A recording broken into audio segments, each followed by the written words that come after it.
بسم اللہ الرحمن الرحیم الحمد للہ رب العالمین قال اللہ تعالی فی القرآن المجید والفرقان الحمید اعوذ باللہ من الشیطان الرجیم بسم اللہ الرحمن الرحیم فذکر فإن الذکرى تنفع المؤمنین صدق اللہ العظیم وصدق رسولہ النبی الکریم وَنَحْنُ عَلَى ذَلِكَ لَمِنَ الشَّاهِدِينَ وَالشَّاكِرِينَ وَالْحَمْدُ لِلَّهِ رَبِّ الْعَالَمِينَ۔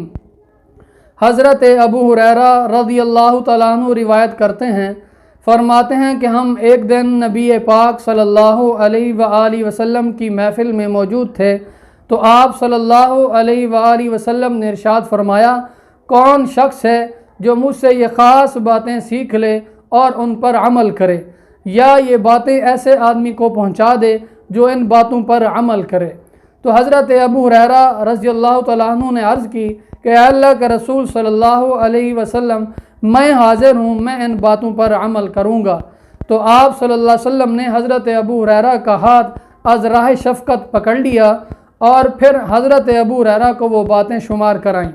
فرمایا، ابو ہریرہ، حرام کاموں سے بچ، حرام جن چیزوں کو اللہ نے حرام قرار دے دیا ہے تو ان کاموں سے بچ جا، تیرا شمار عبادت گزار بندوں میں ہوگا۔ دوسرا حکم یہ فرمایا کہ وَارْضَ بِمَا قَسَمَ اللَّهُ لَكَ، رب نے جو تیرا حصہ بنایا ہے، جو تیرا نصیب بنایا ہے، جو تیرا مقسوم بنایا ہے، تو اس پر راضی ہو جا، تو سب سے بڑا غنی شمار ہوگا۔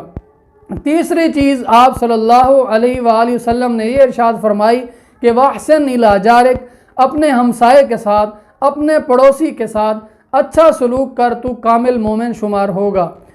چوتھی چیز آپ صلی اللہ علیہ وآلہ وسلم نے یہ ارشاد فرمائی کہ جو چیز تو اپنے لیے پسند کرتا ہے، اپنے مسلمان بھائی کے لیے بھی وہی پسند کر، تو کامل پکا مسلمان شمار ہوگا۔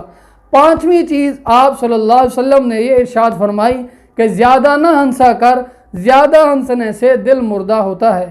تو نبی پاک صلی اللہ علیہ وآلہ وسلم کی ان خاص نصیحتوں پر، ان خاص 5 باتوں پر جو بھی عمل کرے گا، آج وہ بھی اپنی دنیا کو ہی جنت میں تبدیل کر سکتا ہے۔